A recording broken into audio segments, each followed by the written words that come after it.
વરિયાળીનો ઉપયોગ આપણે રસોઈમાં તથા મુખવાસ બનાવવા માટે કરતા હોઈએ છીએ.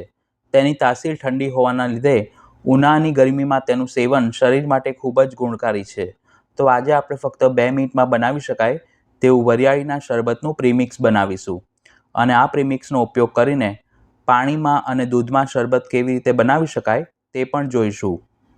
સૌ પ્રથમ એક મિક્સિંગ બાઉલમાં અડધો કપ એટલે કે 50 ગ્રામ શેક્યા વિનાની કાચી સૂકી વરિયાળી લઈ તેમાં 1 કપ એટલે કે 200 ગ્રામ મિશ્રી એટલે કે સાકર ઉમેરીશું.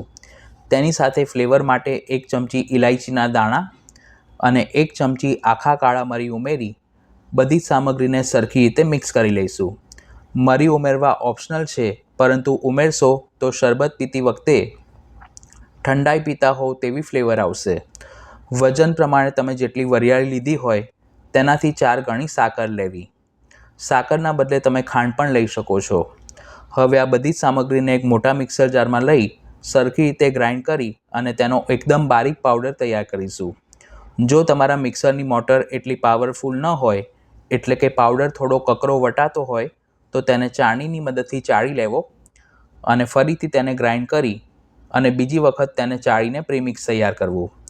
ટ્રેડિશનલ રીતે વરિયાળીનું શરબત બનાવતી વખતે આપણે વરિયાળીને ઓવરનાઇટ માટે પાણીમાં પલાળી અને બીજે દિવસે તેને ગ્રાઇન્ડ કરીએ છીએ, પરંતુ તેમાં ઘણો લાંબો સમય લાગે છે.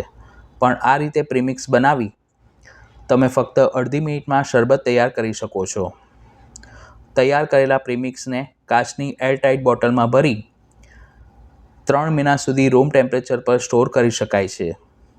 એટલે જ્યારે પણ તમને શરબત પીવાની ઈચ્છા થાય ત્યારે આ પ્રીમિક્સનો ઉપયોગ કરીને તમે ઇન્સ્ટન્ટ બનાવી શકો છો. 2 ચમચી જેટલું પ્રીમિક્સ એક ગ્લાસમાં કાઢી તેમાં 2 બરફના ટુકડા ઉમેરીશું અને તેના ઉપર 100 ml જેટલું ફ્રીઝમાંથી કાઢેલું ઠંડુ પાણી ઉમેરી સરખી રીતે મિક્સ કરીશું. તો નાના મોટા બધાને ભાવે તેવું એકદમ ઠંડુ અને ગુણકારી વરિયાળીનું શરબત બનીને તૈયાર છે. જો તમે શ્રી ઠાકોરજી માટે આ પ્રીમિક્સમાંથી વરિયાળીનો પનો સિદ્ધ કરો તો તેમાં એકદમ રાઈના દાણા જેટલું બરાસ કપૂર પણ પધરાવી શકો છો. હવે દૂધમાં શરબત બનાવવા માટે બીજા એક ગ્લાસમાં ફરીથી 2 ચમચી જેટલું પ્રીમિક્સ કાઢીશું અને તેના ઉપર 2 બરફના ટુકડા ઉમેરીશું. પછી ફ્રીઝમાંથી કાઢેલું 100 ml ઠંડુ દૂધ ઉમેરી સરખું મિક્સ કરીશું. જે લોકોને ગેસ, એસિડિટી કે પાચનની તકલીફ હોય તેઓના માટે પણ વરિયાળીનું શરબત ખૂબ જ ગુણકારી છે. તો જોતાં જ પીવાની ઈચ્છા થઈ જાય તેવું વરિયાળીનું શરબત બનીને તૈયાર છે. આ રેસીપી ઘરે જરૂર ટ્રાય કરજો. વિડીયો પસંદ આવી હોય તો તેને લાઇક અને શેર કરવાનું ન ભૂલશો. ફરી મળીશું એક નવી રેસીપી સાથે. ધન્યવાદ.